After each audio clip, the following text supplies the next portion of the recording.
대북의 그 일이 또 터졌습니다. 이번에는 대북 확성기 문제인데요. 감사원 조사 결과 박근혜 정부 시절에 174억 원을 투입했던 대북 확성기 사업에 그 업체 선정 과정에서 비리가 있었고 35억 원 정도의 국고 손실이 발생했다. 이게 밝혀진 겁니다. 자, 2년 전부터 이 대북 확성기 사업의 비리를 추적해온 분이 계세요. 국방권익연구소 김영수 소장 전소령입니다. 전화로 연결을 해보죠. 김 소장님 안녕하세요. 네, 안녕하십니까. 김영수입니다. 사실은 영화 일극기밀의 주인공이시잖아요. 모티브가 되신 분이시잖아요. 네, 그렇습니다. 그래서 그냥 그 영화 이야기 그런 것을 저희가 하려고 모시려고 했던 건데 영화 얘기도 하기 전에 영화 속의 비리가 유사한 비리가 또 터진 거네요. 네, 그래서 영화에서도 메시지가 예. 방산비리는 현재 진행형이다라고 나오거든요. 영화 속에도. 예, 예. 예, 그래서 과거형이 아니라 현재도 진행하고 있다. 여기에 주목을 좀 해주셨으면 좋겠습니다. 그렇죠. 영화가 지금 상영 중인데 또 다른 군 비리 사건이 터진 겁니다. 2016년입니다. 북한이 4차 핵실험을 하자 대북 심리전을 우리가 강화해야 된다 해가지고 대북 확성기를 설치하자. 한 그때 40여 대였던가요? 예, 통상 매년 한 대에서 두 대를 설치를 했었거든요. 예, 예. 근데 청와대에 박근혜 전 대통령이 예. 대북 심리전이 가장 중요하다라고 발표를 하고 나서 예. 갑자기 예산이 약 174억이 만들어집니다. 이제 그때부터 작전이 들어간 거죠. 자, 바로 이 작전. 이번에 감사원에서 발표한 이 작전을 처음 이 세상에다가 문제 제기를 한 분이 김영수 소장이세요. 어떤 작전이 있었던 거예요? 제가 이걸 인지한 게 2016년 5월부터인데요. 예, 예. 청와대 국가안보실에서 예. 대통령한테 메모를 줍니다. 어떤? 대북 확성기가 정말 큰 효과가 있다. 예, 예. 그래서 발표를 하게 되고 예. 그 발표가 나오자 국회에서는 긴급 예산을 편성을 합니다. 예. 근데 통상 이 정도 사업이면 방위사업청에서 예, 계약을 하는데 이거는 그 국군심리전단이라는 조그만 부대가 이 사업을 주관을 하게 됩니다. 예. 그래서 특정 업체를 선정을 하게 되는데요. 지금 현재는 육군의 상사가 특정 업체를 마치 특혜를 준 것처럼 이렇게 돼 있는데 예. 그거는 절대 사실이 아닙니다. 그럼요. 정치권, 예비역, 현역이 예. 그리고 아주 높은 위치입니다. 사전에 공모를 해서 A라는 업체, 예. A라는 업체가 갖다 주고 A라는 업체가 작업을 해서 실제로는 B라는 업체가 계약을 하거든요. B라는 업체를 그러니까 뽑아주기 위해서 A라는 업체는 더 높은 금액을 부른다든지 이런 식으로요. A라는 업체가 이제 그 계약 조건이나 이런 거를 B라는 업체가 낙찰될 수 있도록 만듭니다. 예, 예. 그러면 이게 업체가 선정이 됐습니다. 첫째. 불법을 통해서 분명히 선정이 된 겁니다. 그렇죠. 두 번째는 이 단가를 조작을 합니다. 어떤 식으로요? 계약은 164억인데 예. 실제로 이거는 한 80억 주면은 충분히 살 수 있는 장비입니다. 예, 예. 그래서 감사원은 35억이라고 발표를 했는데요. 제가 분석한 바로는 80억 원 이상이 국고 손실이 생긴 겁니다. 35억 정도 챙긴 게 아니라 원가 따져보면은 80억 정도는 손해본 거다 이 말씀이세요. 최소한. 자, 저는 근데 지금 말씀해 주신 것들을 다시 쭉 복기를 해보면 그러니까 국가안보실에서 확성기 필요합니다라고 대통령한테 말하고 대통령이 국회가 빨리 이거 결산하세요. 예산 도장 찍으세요. 이렇게 얘기하는 이 과정. 여기까지는 있을 수 있는 거잖아요. 네. 그렇죠? 이제 그 다음부터 문제가 되는 겁니까? 아니면 거기 네. 자체도 이미 뭔가가 작전이 들어갔다는 얘기? 저는 그 전부터 이미 누군가가 기획을 했다고 봅니다. 이 사업을. 아예 그 대통령한테 쪽지 넣는 것부터 치밀하게 들어갔을 거다? 예, 제가 이런 경험을 통해서 보면 예. 통상적으로 이제 그 방산비리는요. 예. 이런 기획 과정을 통해서 새로운 어떤 사업이 만들어지거든요. 아니 근데 그러면 그 정도를 할 수 있는 사람이라면 어느 정도 고위급이어야 되는 거예요, 군에서? 상당히 높은 고위급의 예비역이라고 저는 파악하고 있습니다. 누군지도 짐작가는 사람이 있으신 거예요? 예, 이번에 정보를 통해서. 예. 누군지 좀 말씀해 주실 수 있습니까? 제가 파악한 바로는 전직 국회의원입니다. 전직 국회의원. 예, 그리고 이제 실무 작업을 했던 거는 예. 전직 국회의원의 보좌관으로 알고 있고요. 그 보좌관도 예비역입니다. 아하. 예, 군 관계자들하고 이렇게 거기에는 이제 선후배 관계가 엮여 있습니다. 그리고요. 이번에 이 사업을 기획한 민간 업체도 예. 예비역들이 거기에 있습니다. 군 그래서 우리가 통상 말하는 군피아라고 하는 게 있지 않습니까? 군피아.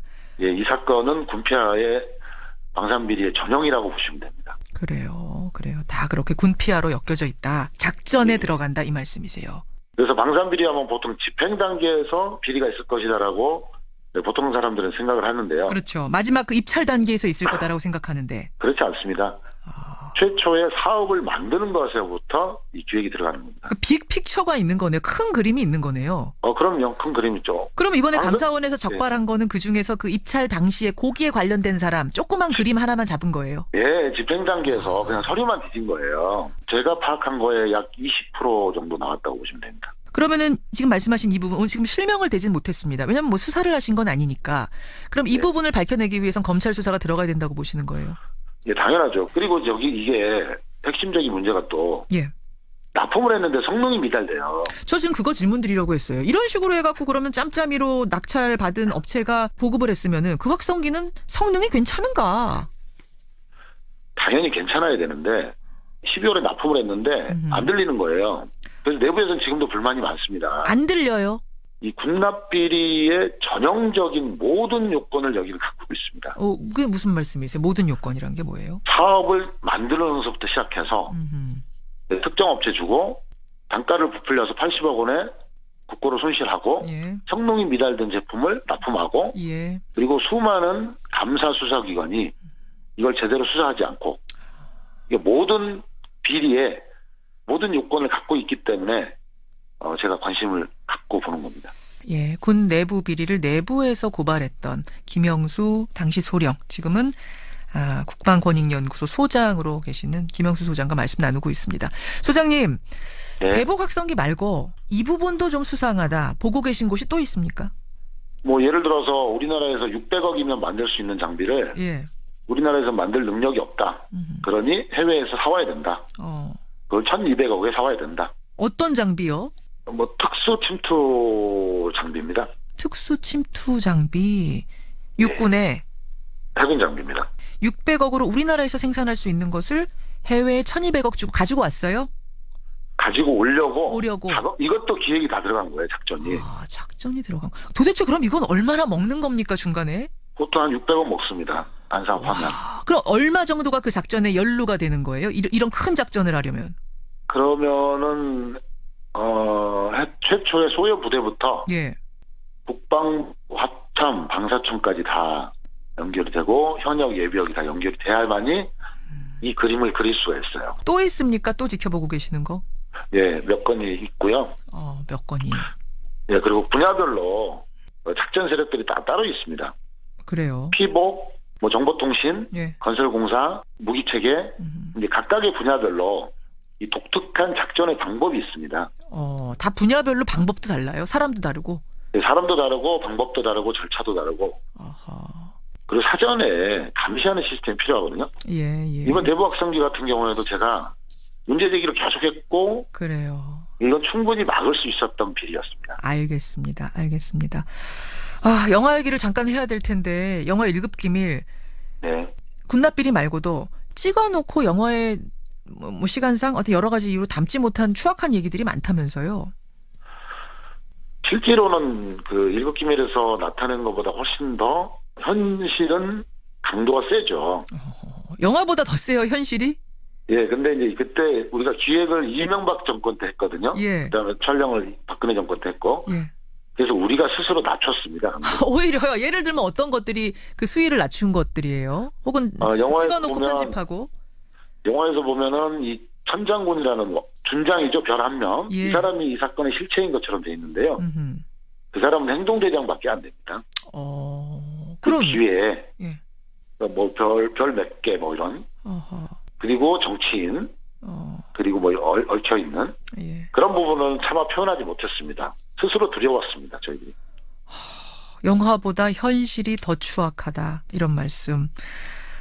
이 영화가 좀 잘 됐으면 좋겠는데 지금 개봉관이 많지 않다 그래가지고 이게 많은 분들이 못 보시고 내려갈까 봐 걱정이네요. 우리 홍기정 감독님의 7년 동안의 노력이고 어떻게 보면 이 영화는 성민상 감독님 생명이거든요. 찍다가 중간에 돌아가셨어요, 감독님이. 네, 촬영 끝나고. 예. 현실은 더 무섭다라는 게 스크린이 곧 내려진다라고 하더라고요. 그렇다고 하더라고요. 그런 부분이 좀 안타깝고 현실적인 한계지만 그럼에도 불구하고 영화 일극기밀은 제작됐다는 것은 기적입니다.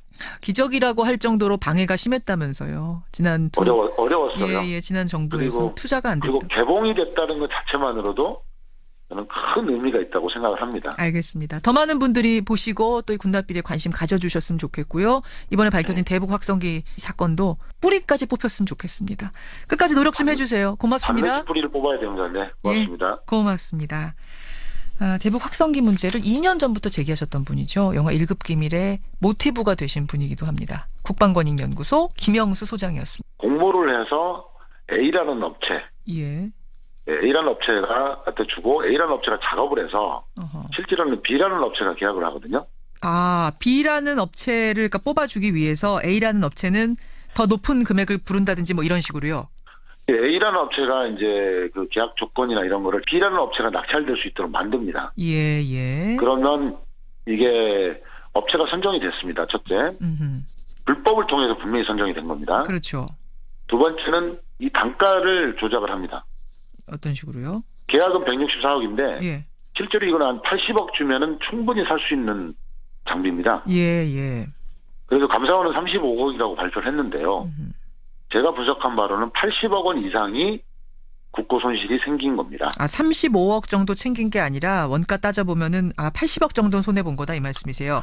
최소한이다라고 나오거든요. 영화 속에도. 예, 그래서 과거형이 아니라 현재도 진행하고 있다. 여기에 주목을 좀 해주셨으면 좋겠습니다. 그렇죠. 영화가 지금 상영 중인데 또 다른 군 비리 사건이 터진 겁니다. 2016년입니다. 북한이 4차 핵실험을 하자 대북 심리전을 우리가 강화해야 된다 해가지고 대북 확성기를 설치하자. 그때 40여 대였던가요? 예, 통상 매년 한 대에서 2대를 설치를 했었거든요. 예. 근데 청와대에 박근혜 전 대통령이 대북 심리전이 가장 중요하다라고 발표를 하고 나서 갑자기 예산이 약 174억이 만들어집니다.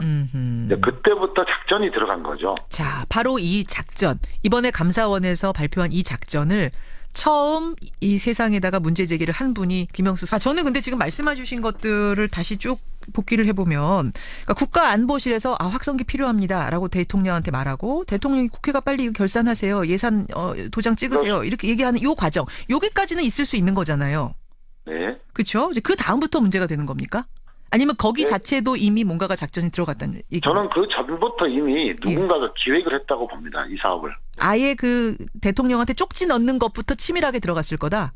예, 제가 이런 경험을 통해서 보면 통상적으로 이제 그 방산비리는요. 이런 기획 과정을 통해서 새로운 어떤 사업이 만들어지거든요. 아니 근데 그러면 그 정도로 할 수 있는 사람이라면 어느 정도 고위급이어야 되는 거예요, 군에서? 상당히 높은 고위급의 예비역이라고 저는 파악하고 있습니다. 누군지도 짐작가는 사람이 있으신 거예요? 이번에 정보를 통해서. 누군지 좀 보게 그 일이 또 터졌습니다.